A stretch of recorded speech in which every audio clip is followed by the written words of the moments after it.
Hi everyone, it's Lonnie with Grace Blossoms for you. Today's verse is Isaiah 40, verse 31. But those who wait upon the Lord shall renew their strength. They shall mount up with wings as eagles.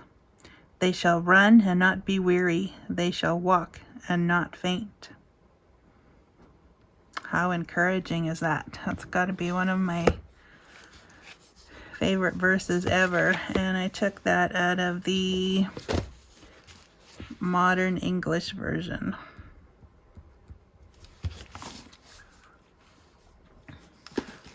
Okay, so that's our verse, and today I was thinking of doing some border work. I have in the past done some painting of watercolor on watercolor paper, but I'm also starting to use like thinner pages in my journals, and I'm wondering if the watercolor paper isn't going to be a little bit too heavy. So I was thinking what I might try is to use some thinner paper strips such as, and these are scraps.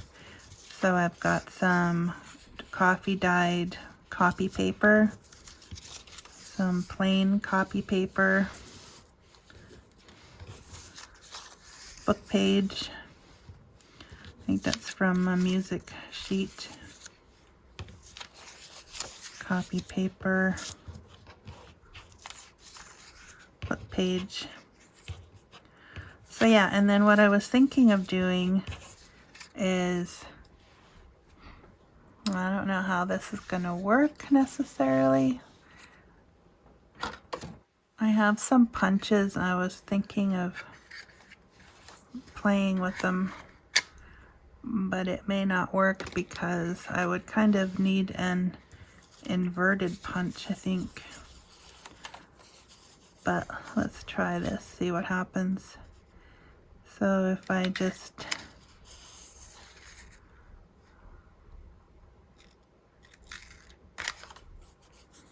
so that would give me a border.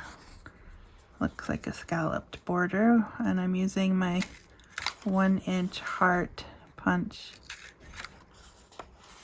A smaller hole punch would work as well. You just get smaller scallops.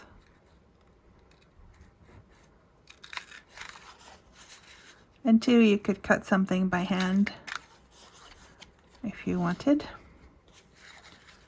You could also use a template to just draw the shape of something and then outline it. Okay, so that's one.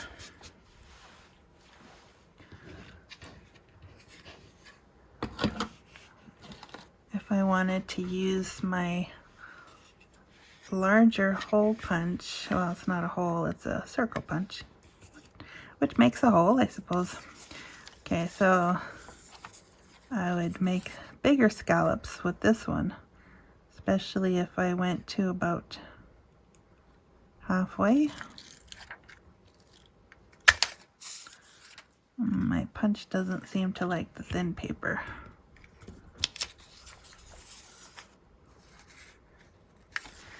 I might have to do 2 at a time. Try that.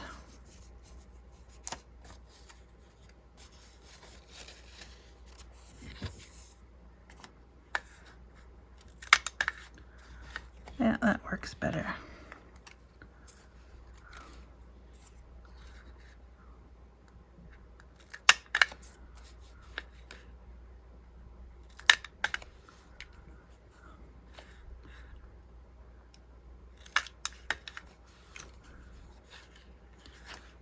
Get 2 birds with 1 stone, I guess.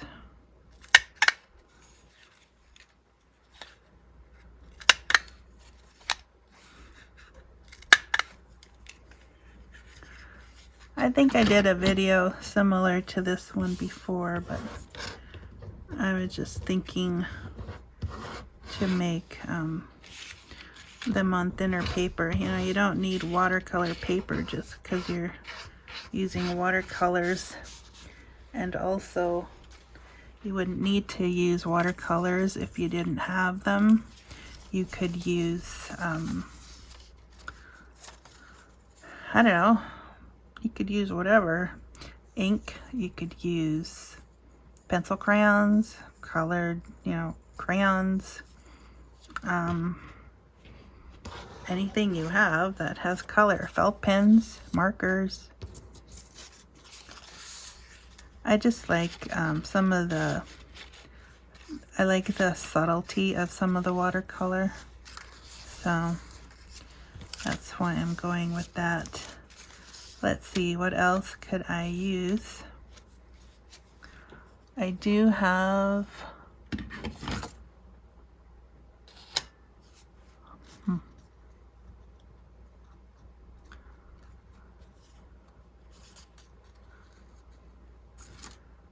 I had a butterfly, but it's in a different room, so. Anyways, you could just, oh, I know. I've got these decorative scissors still. And these would be nice, I think. I was just gonna grab my pinking shears. They would be nice too.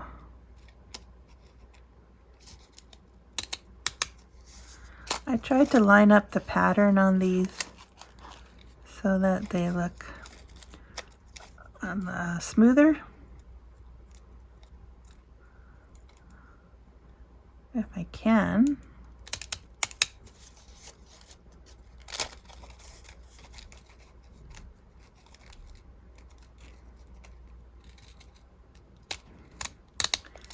Doesn't always work, but you do what you can.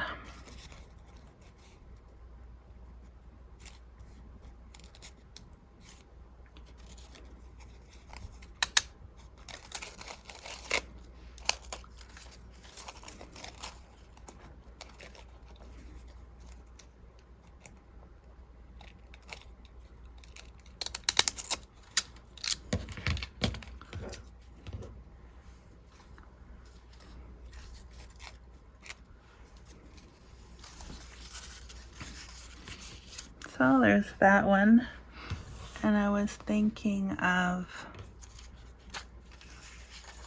my pinking shears. I just about grabbed those earlier.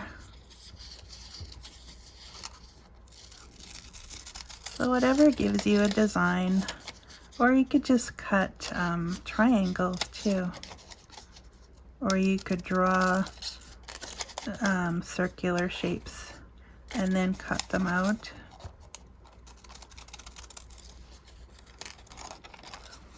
Sorry, all my lights over here.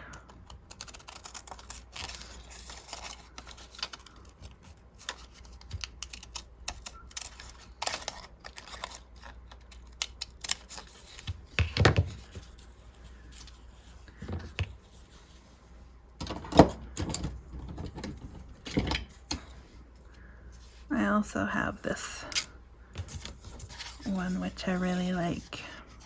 Reminds me of postage stamps.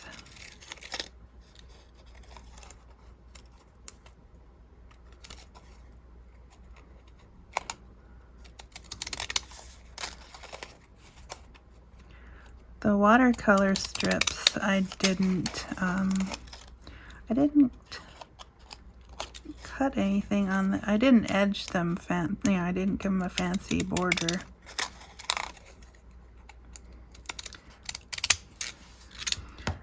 I don't think I was actually thinking border when I did these with watercolor, but I got thinking after,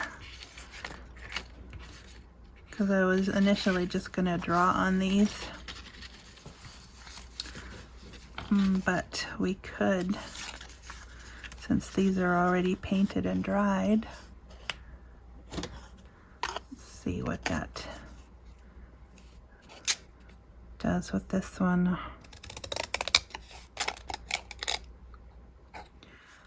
That's actually nice because you could use both sides of the cutting here.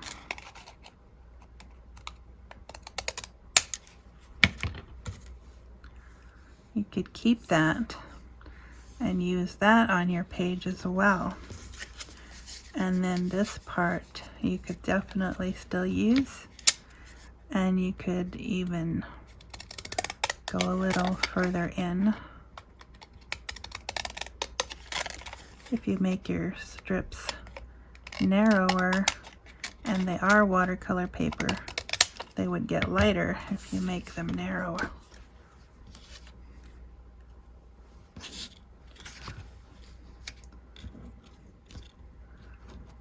So that's kind of fun.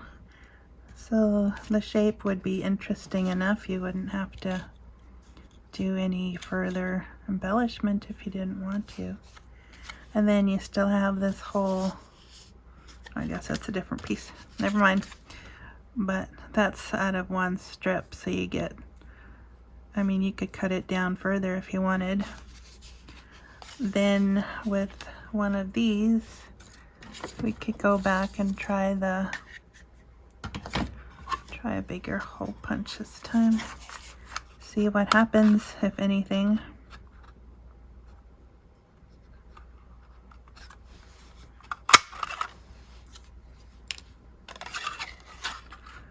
It's snappy.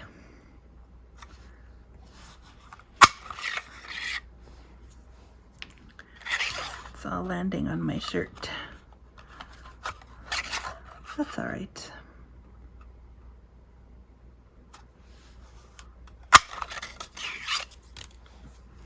Three for three.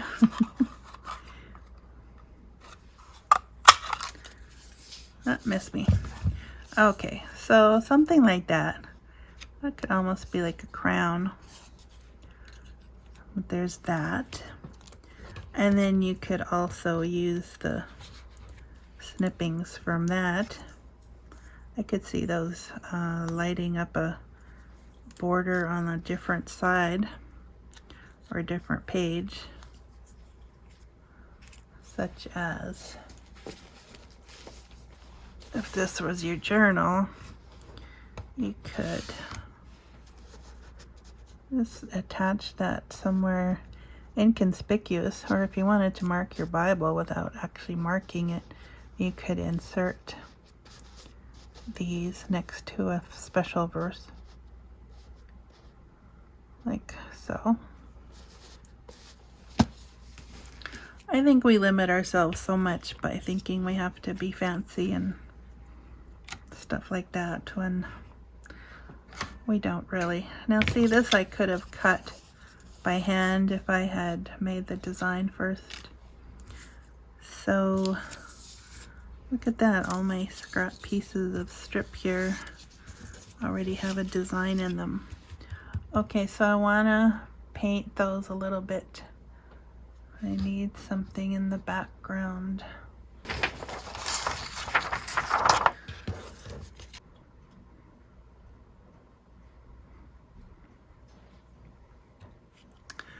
So I had these leaves painted on watercolor paper, and I thought, well, what if I cut them out? And then before that, I outlined them with a thin Sharpie, ultra fine point. I like that one the best because it gives broken lines, so it doesn't overwhelm. It just gives a bit of a outline to some areas. And you don't have to be too precise because it'll just kind of bounce along on the page and it'll look pretty. At least I think it does. And then I accidentally got some yes, accidentally got some gold paint on this one because I was highlighting my verse with my fan brush, and I had it dipped in gold. And then, as so often happens, I get gold happy. So then I had this coffee dyed paper here, and I thought, well, what if I just put some gold spots on that? then I wouldn't have to really paint it because it's already got the dye on it. And so I'm waiting for that one to dry. Okay, so I'm going to put my fan brush away right now because that's the one I use for gold. Also, I tried some other things. With this one, I outlined it with a regular, although it does say fine point on there. But anyways, I used a Sharpie just to do the edges. And then I kind of slanted it to make the edges a little bit more pronounced. Okay, so that was that one. Then I used the bronze Sharpie, and I did outline this one. I did cut that shape with my scissors, and then I kind of went rogue on here and just kind of added some extra marks. I do like the color of the bronze with these colors, but I also tried it on something else to outline and I didn't like that very much, so I went back to my ultra fine. I also used a regular black pen on this one here. Was it that one? It was. And it works. I mean, if I didn't have this one, I would probably use this one. And then I decided on some of them, I just like it left plain. So there's so many options. What else? Oh yes, so I wanted to do some watercoloring on these just to see. I'm pretty sure it'll work. Why wouldn't it? Try not to move them too much again. I think once that one's dry, I'm going to ink the outside edges of it. I'll try this one first, just to give it a bit, because I don't want to use my Sharpie on these ones.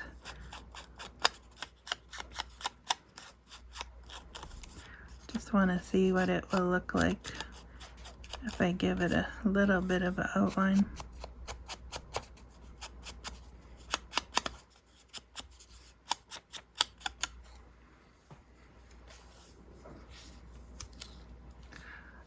Okay, so then I usually have my favorite colors that I go, as you saw there. If I start with, let's say, green over here, have it pretty wet, and then just go to the next color in my palette. I don't know how well that will mix, but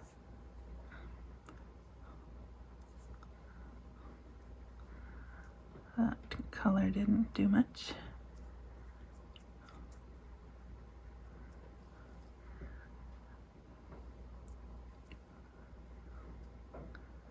And then just keep moving down the palette.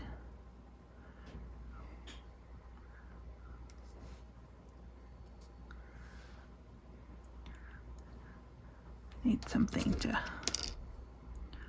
hold that down so it doesn't move too much.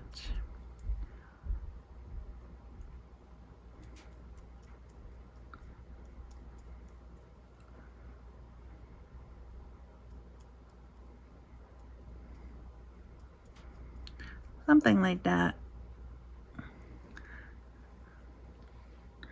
It's amazing to me when I use Bookpage for watercolors how much the water or the Bookpage absorbs the color, and yet it doesn't seem to go onto the other side of it. So okay, so that was kind of the greens.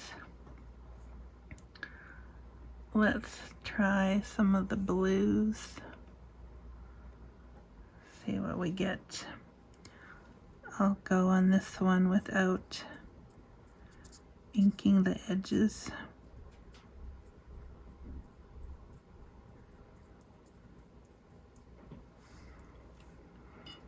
Using less concentrated paints now as well.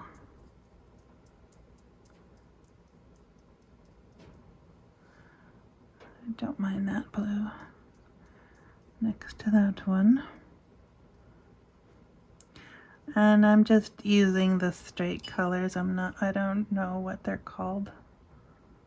Just whatever's in the palette right now. I don't have fancy watercolors, so it's not a requirement.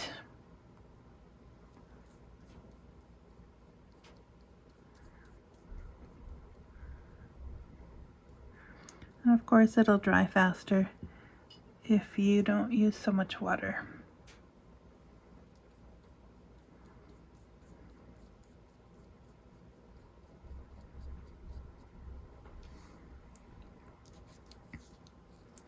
What's fun about these is that they usually give you a better result than what you're expecting. At least that's what I'm finding. So let's see, what else can we get into here? I'll try it. I'll try the green on this one. Just look how many borders we're gonna have just by doing some experimenting.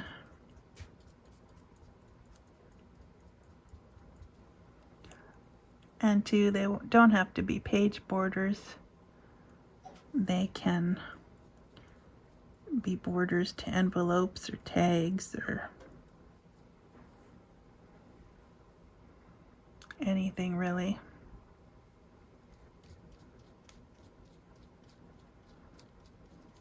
They would look good on clusters.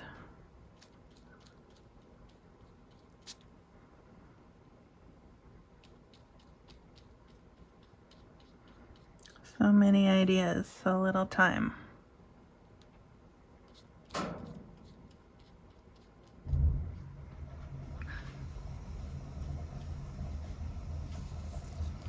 Okay, so I'm going to dry these and then I'll be back.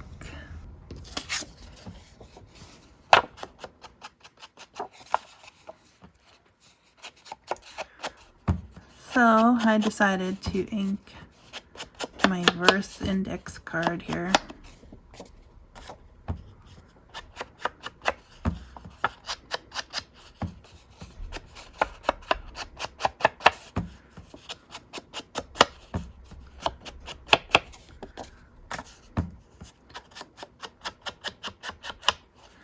That's the vintage photo. Alright, so I also inked up the one with the gold splatter. I think that one turned out really nice. Let's see, which one did I ink before? This one. They're kind of curvy. This one, you can see it still, but I might wanna save the inking until after. I think it shows up better. Plus the ink is water soluble to a degree, so you would dilute it if you added watercolor after. But still, I like how that one turned out as well.